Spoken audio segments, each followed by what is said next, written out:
¿Qué haces cuando la vida no tiene sentido? ¿Por qué confiamos en Dios cuando todo se desmorona? ¿Y qué haces? ¿Qué en el mundo haces cuando Dios está haciendo algo en tu vida que no comprendes? Cuando Jesús se preparaba para lavar los pies de Pedro como una demostración del servicio al que estamos llamados en el liderazgo, Pedro dijo: No, Señor, no vas a lavarme los pies. Y Jesús le respondió en el capítulo 13 de Juan, versículo 7, No entiendes lo que estoy haciendo, pero algún día lo comprenderás. Esto es algo que nos sucede muchas veces. Nos encontramos en un momento de nuestra vida en que Dios está actuando de maneras que no entendemos. No necesita esperar a que tengamos una comprensión total para seguir adelante con su plan.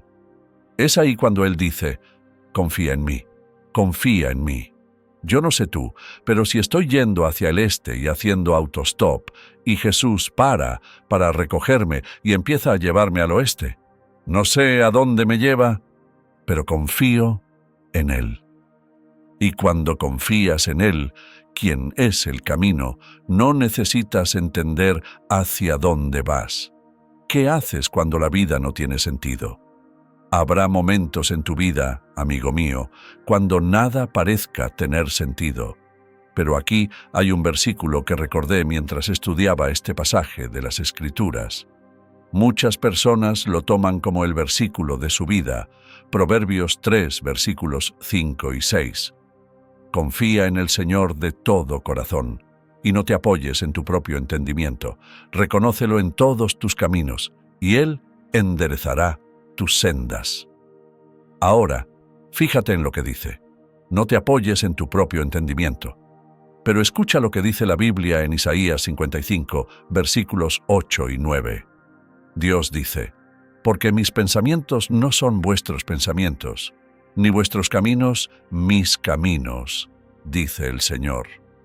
Porque como los cielos son más altos que la tierra, así mis caminos son más altos que vuestros caminos, y mis pensamientos más que vuestros pensamientos.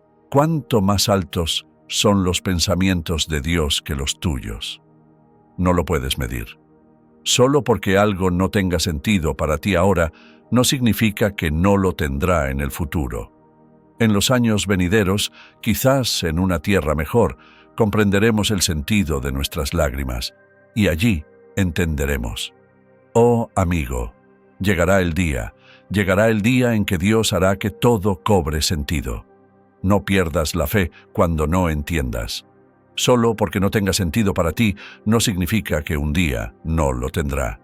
Entrega tu vida y nunca te rindas. Siempre es demasiado pronto para rendirse y nunca demasiado tarde para empezar. Escucha, quizás estás en una situación que no tiene sentido. Quizás estás en una situación en la que Dios te ha hablado y te ha dado instrucciones específicas de cosas que Él quiere que hagas. Y aún así le dices: Dios, no puedes estar hablando conmigo. Eso no tiene sentido. No necesitas entender, solo necesitas obedecer. Hay un principio importante aquí. La falta de comprensión no excusa la falta de obediencia. Algunos de ustedes han perdido mucho tiempo porque han rehusado darle a Dios el control de su vida. Están tratando de analizar cada movimiento que Dios hace y quieren que todo encaje en su comprensión limitada de cómo debe funcionar la vida. Deja de intentar darle sentido a Dios. No funcionará. En cambio, confía en Él. Obedece y experimenta la victoria. Ruegas y pides a Dios que revele su plan. Dios, ¿qué quieres hacer conmigo? ¿Qué quieres hacer con mi vida? Pero cuando Él abre la puerta para el primer paso, te frustras y no das ese paso. Estás dispuesto a obedecer solo si Dios te revela todo el plan. Acortas el plan de Dios porque solo estás dispuesto a obedecer si tiene sentido, si no dura demasiado y si puedes ver el resultado final.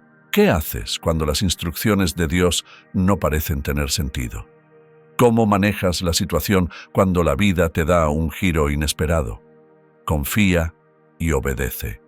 Confía y obedece. Llegas al punto en el que no te importa tanto no saber exactamente a dónde vas, porque tienes la confianza de que donde sea que Él te lleve, será mucho más increíble que cualquier lugar al que podrías haber llegado solo. Isaías 55:9. Dios lo expresa de manera muy simple para nosotros. Mis caminos son más altos que vuestros caminos, y mis pensamientos que vuestros pensamientos. Así que no tiene que tener sentido para ti. Los caminos de Dios son mucho más altos que los tuyos, y sus pensamientos son mucho más elevados que los tuyos. Tú ves el momento, pero Dios ve la eternidad.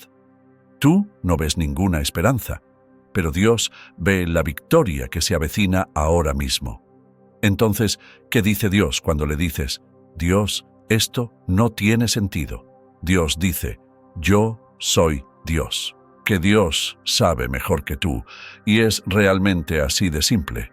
Pero se necesita humildad para llegar a esa conclusión. Di, Dios, no sé lo que estás haciendo, pero me someto. ¿Sabes?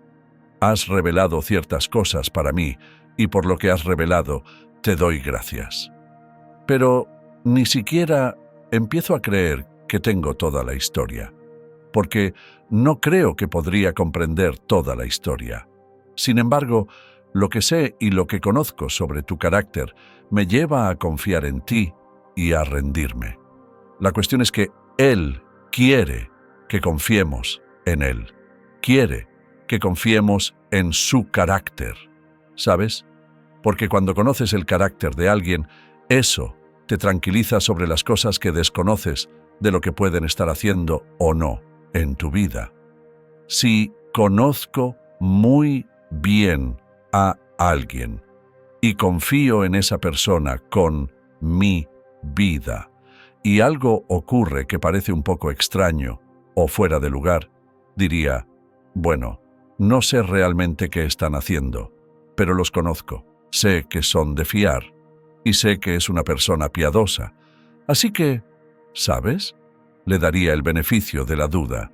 Bueno, piensa en cómo puedes hacer eso con Dios. Lo hacemos con los seres humanos.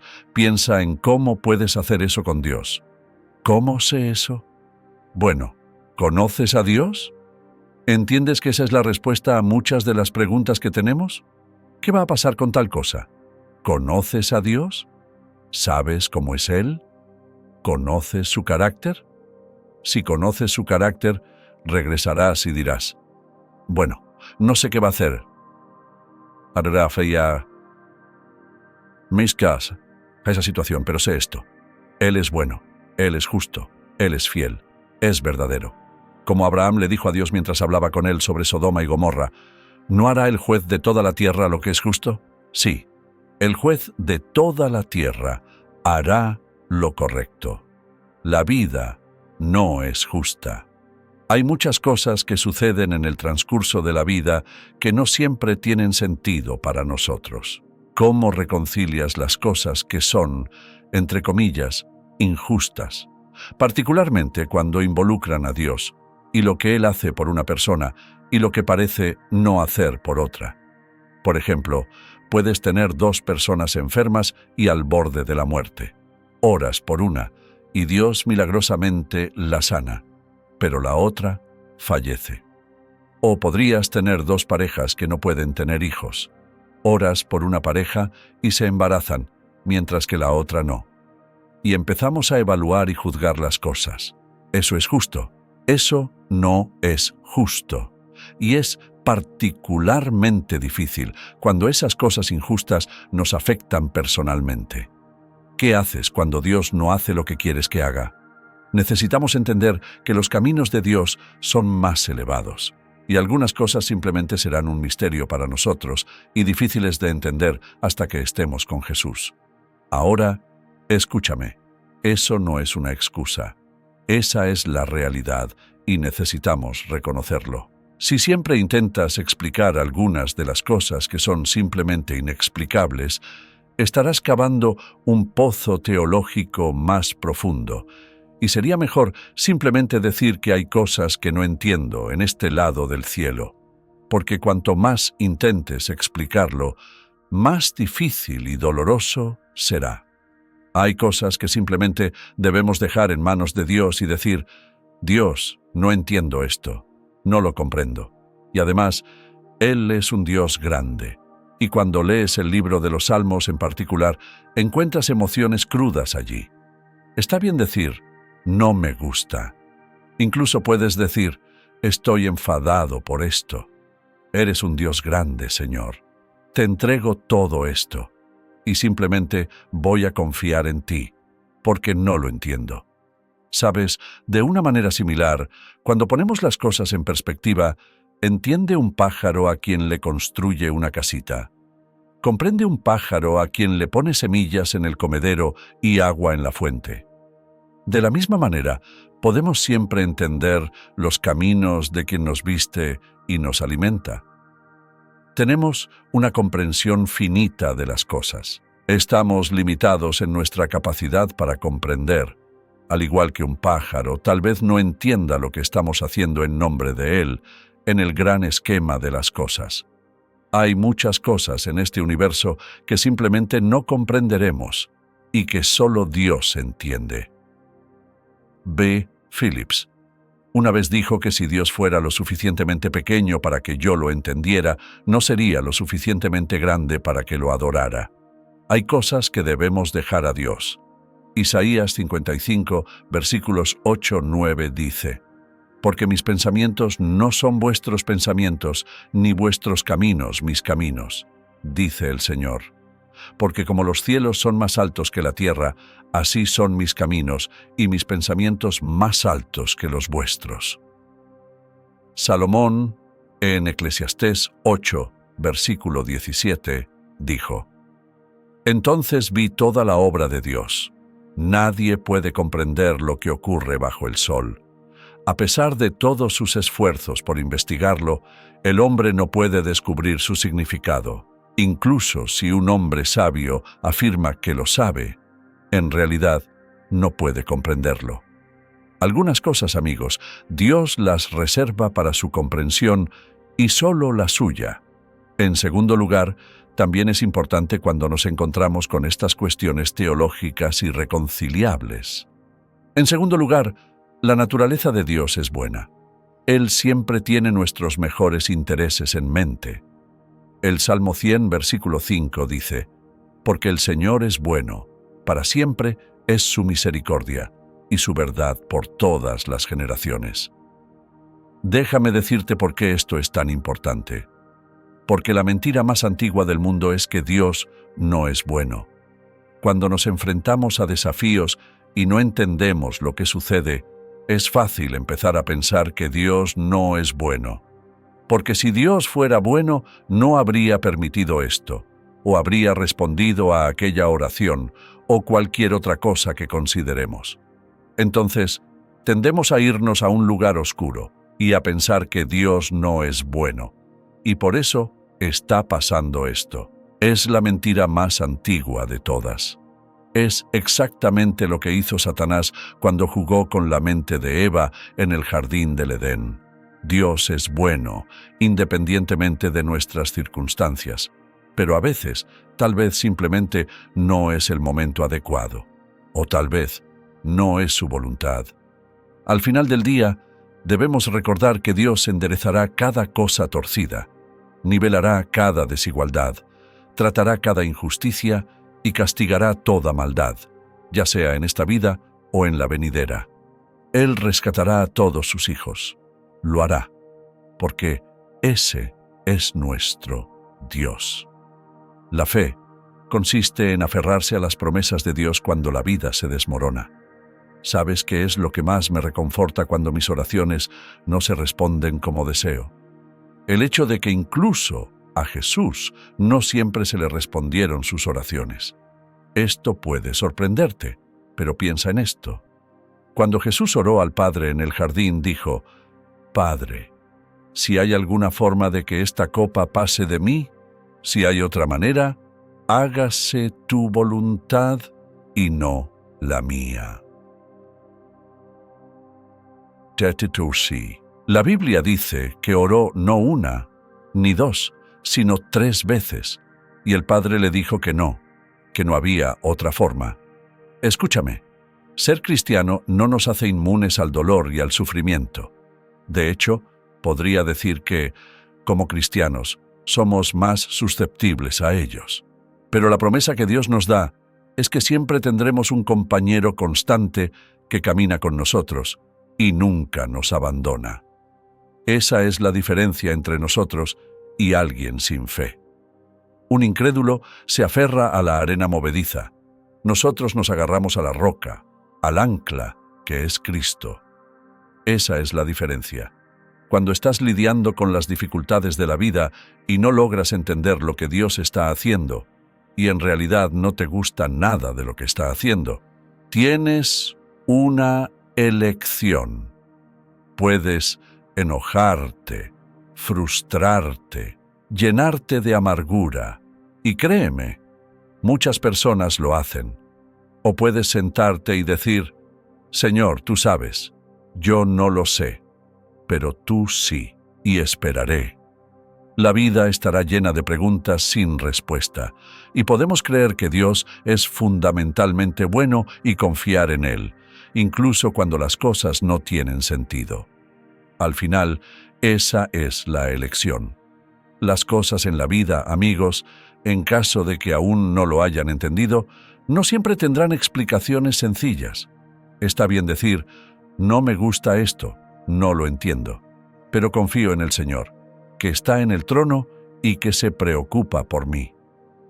Cuando llegas a esos momentos en los que la vida no es justa, es un momento crítico. Es fácil amargarse, darse por vencido, dejar que eso sea una excusa para no hacer nada grande.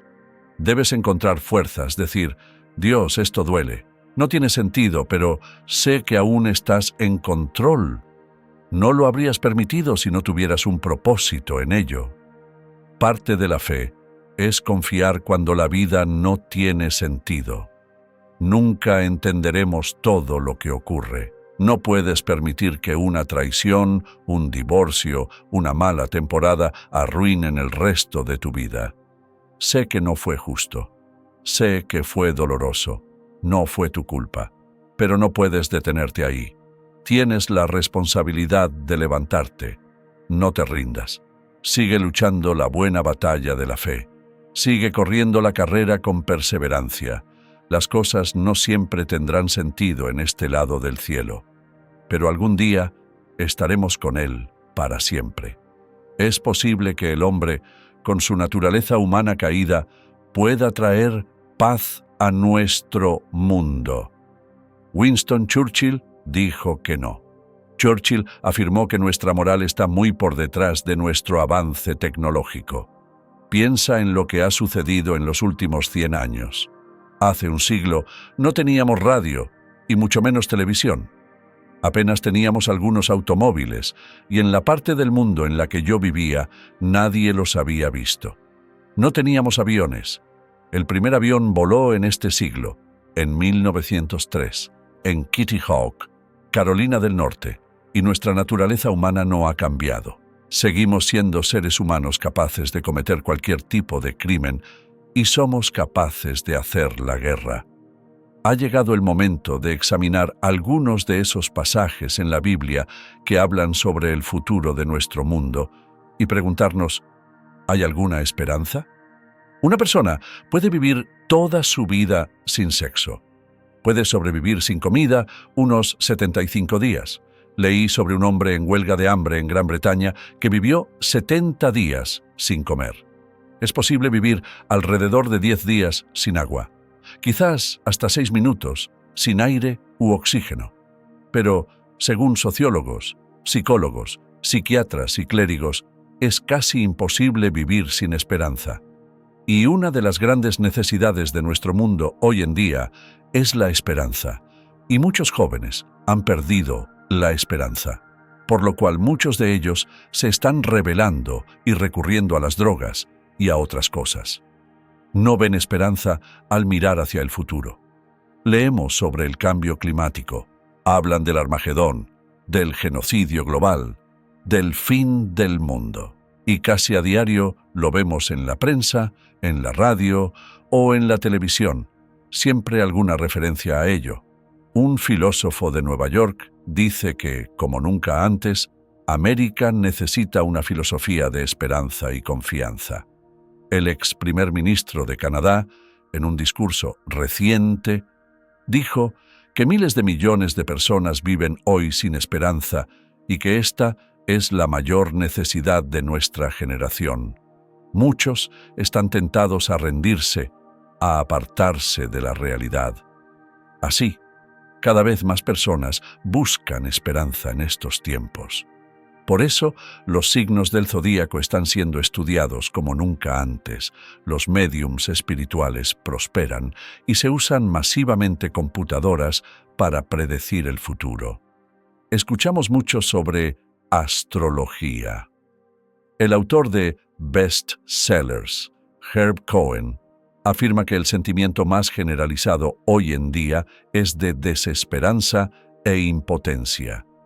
Y lo que el oxígeno es para los pulmones es la esperanza para el sentido de la vida. En el pasaje que quiero leerles ahora, hay 4 cosas que quiero que vean. Todas comienzan con la letra umbe. Lucas, capítulo 21, comenzando en el versículo 25.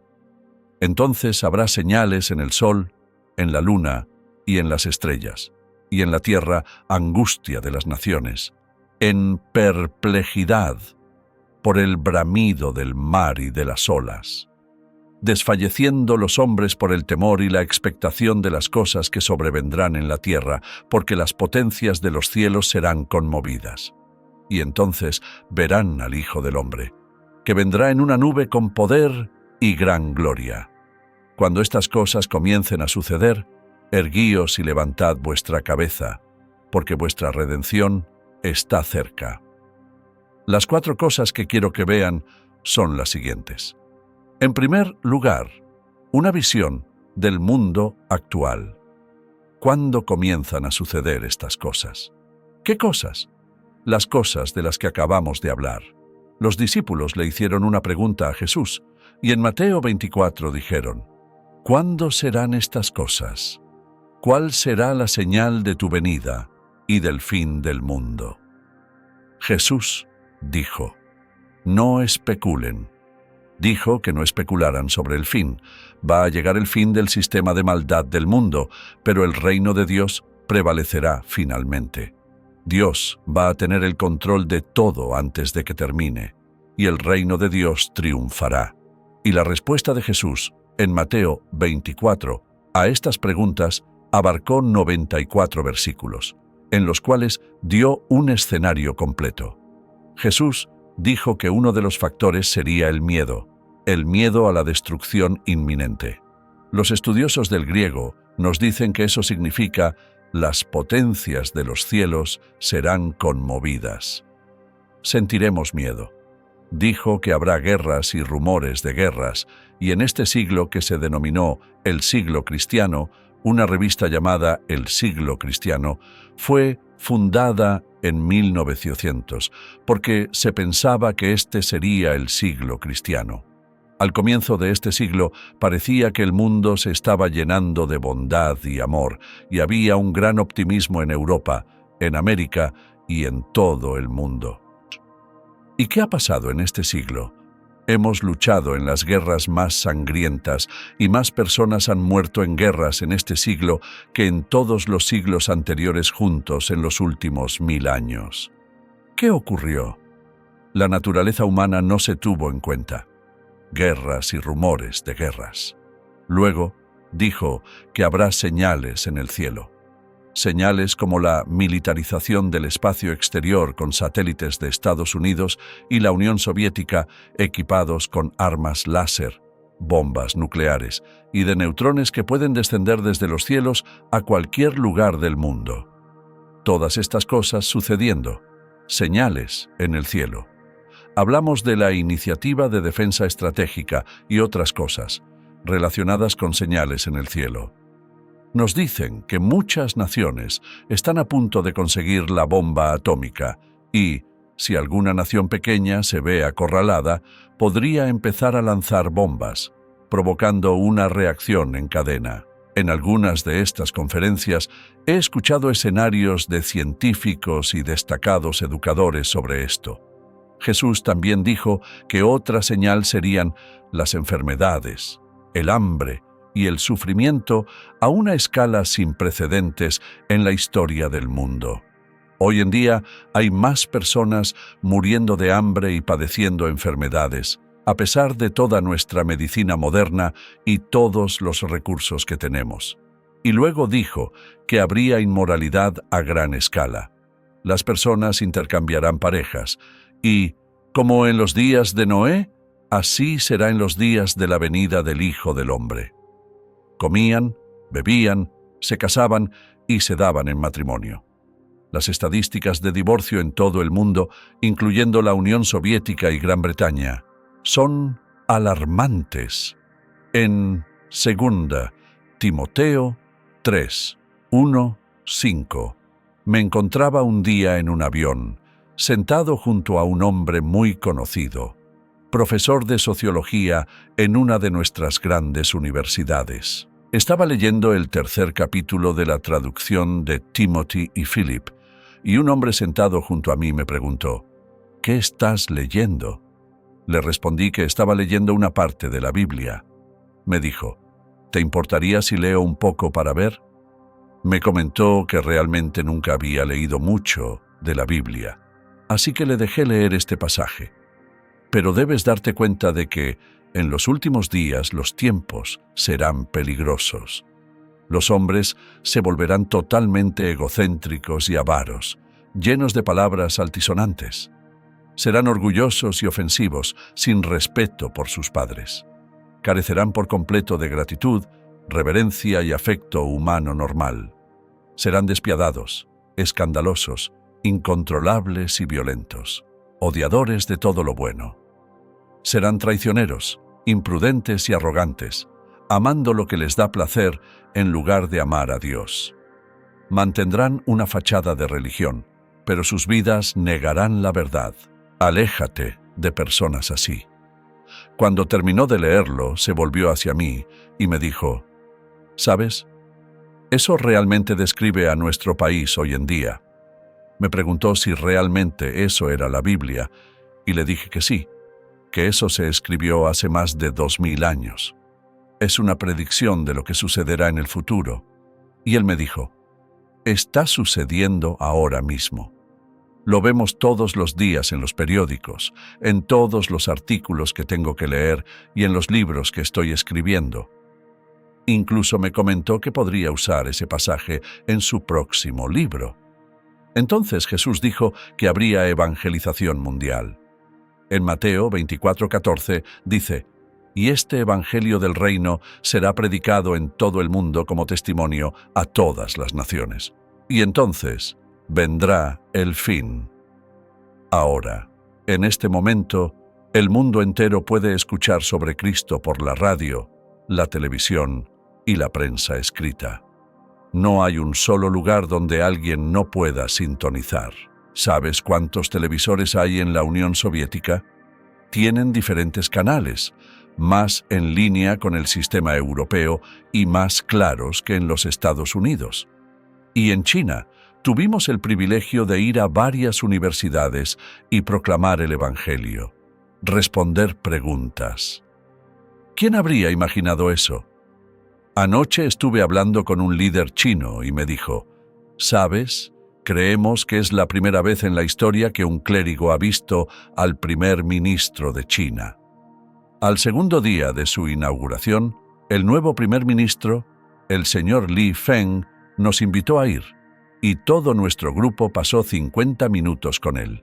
La prensa china lo reportó en detalle, mencionando lo que él y yo dijimos, ya que fuimos los únicos que hablamos.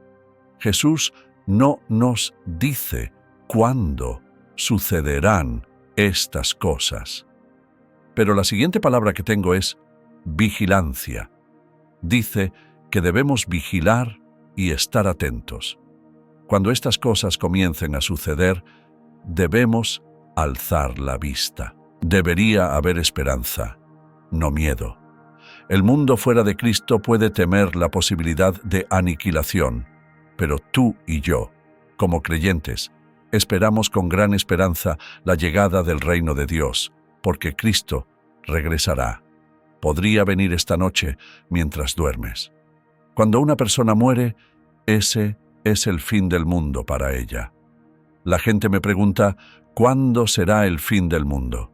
Cuando mueras, será el fin del mundo para ti. Pero el fin de esta era en la que vivimos, con toda su pecaminosidad, será borrado, y el reino de Dios vendrá. Venga tu reino, hágase tu voluntad en la tierra. Jesús oró. Creo que esa oración será respondida en algún día futuro, pero para ti es una decisión inmediata, algo que debes considerar de inmediato. ¿Cómo te presentas ante Dios? Jesús no dice que cuando estas cosas lleguen a su punto más crítico o cuando estén completas, miremos hacia arriba. Él dice que cuando estas cosas comiencen a suceder, en mi opinión, muchas de ellas ya han comenzado. Debemos mirar hacia arriba y poner nuestros ojos en Cristo, no en los periódicos ni en las pantallas de televisión en busca de esperanza. Nuestra esperanza está en Cristo. Él es quien prometió que su reino prevalecerá, regresará. En 1 Tesalonicenses, el apóstol Pablo dijo en el capítulo 5, «Cuando los hombres digan paz y seguridad, entonces vendrá destrucción repentina». Varias veces se usa la expresión como ladrón en la noche en relación con su venida. Vendrá cuando menos lo esperes, como un ladrón en la noche. Puede que sea en el momento de la muerte, y eso será como un ladrón en la noche. Y Jesús está en el cielo ahora. ¿Dónde? Preparando un lugar para nosotros, dice la Escritura. Pablo dijo, «He aquí, os digo un misterio. No todos dormiremos, pero todos seremos transformados en un momento, en un abrir y cerrar de ojos». La venida de Cristo será en un instante, en un abrir y cerrar de ojos. ¿Sabes qué tan rápido es eso? No es como un trueno que dura mucho tiempo. General Electric reportó que un parpadeo tarda 11 centésimas de segundo. Así de rápido será, y Cristo vendrá como un rayo. Y para aquellos que le conocen es algo que se espera con ansias. Muchos de nosotros estamos tan atrapados en este mundo, en sus placeres, en sus tentaciones, en el dinero que ganamos y en el estilo de vida que llevamos, que no queremos dejar esta tierra. Nos aferramos a ella todo lo que podemos. Pero para todos ustedes, el mundo y sus deseos pasarán. Pero aquel que hace la voluntad de Dios permanecerá para siempre. Preferiría conocer a Jesucristo como mi Señor y Salvador y vivir en el país más pobre del mundo, donde no se tiene nada, a ser millonario en Estados Unidos sin Cristo. Cristo ofrece esperanza y paz en medio de todas las tribulaciones y dificultades que el mundo enfrenta hoy. Pero Jesús dijo, «Entonces estarán dos en el campo, uno será tomado y el otro dejado. Velad, pues, porque no sabéis a qué hora ha de venir vuestro Señor.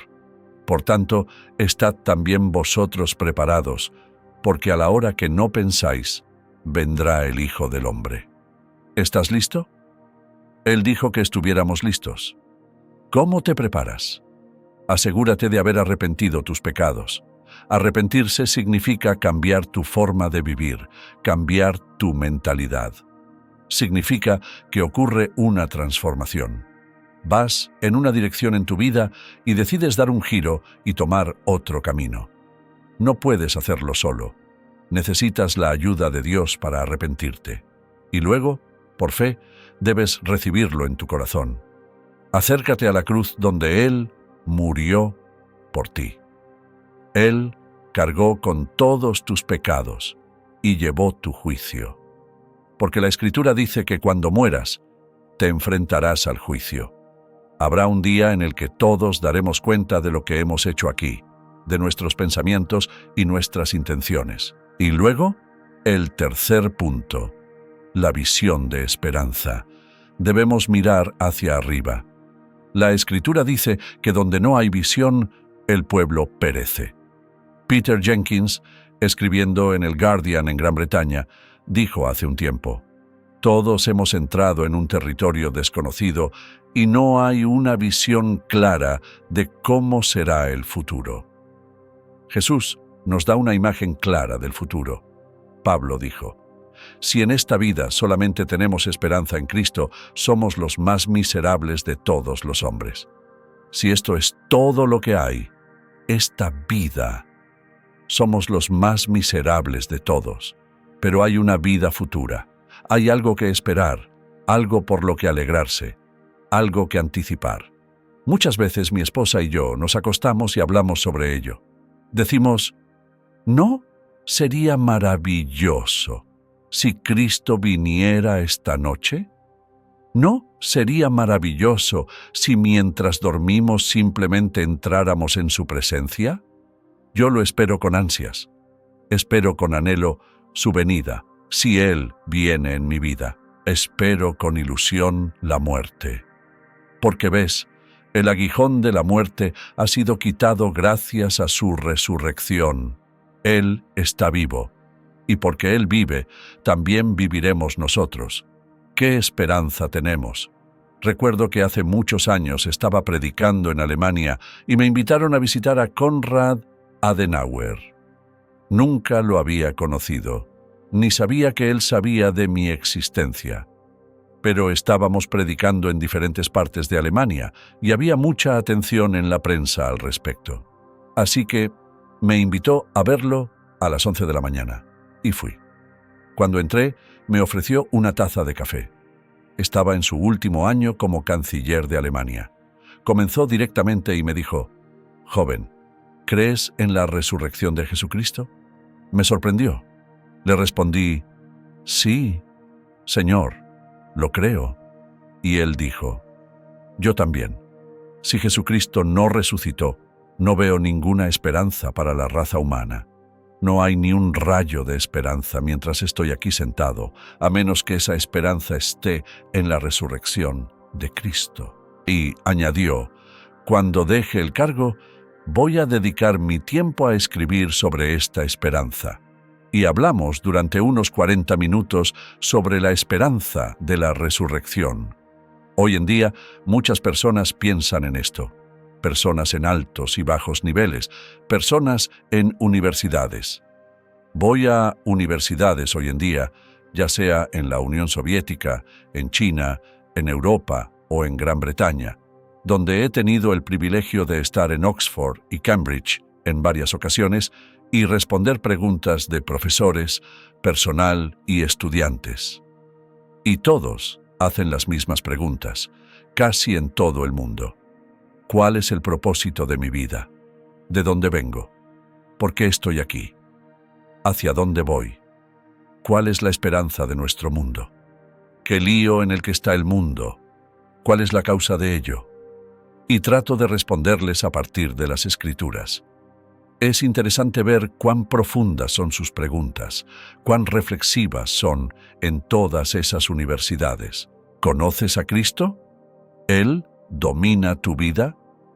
Dante una vez escribió sobre un hombre entrando al infierno y dijo: «Abandonad toda esperanza, vosotros que entráis aquí». No hay esperanza para aquellos que están fuera de Cristo, pero hay una esperanza guardada para ustedes en el cielo. Esperanza para las personas con discapacidades. Esperanza de que tendrán un cuerpo nuevo. Esperanza para los pobres, de que algún día tendrán más de lo que jamás soñaron. Esperanza para aquellos que han sido discriminados, porque van a ir a un lugar donde habrá justicia social total y absoluta.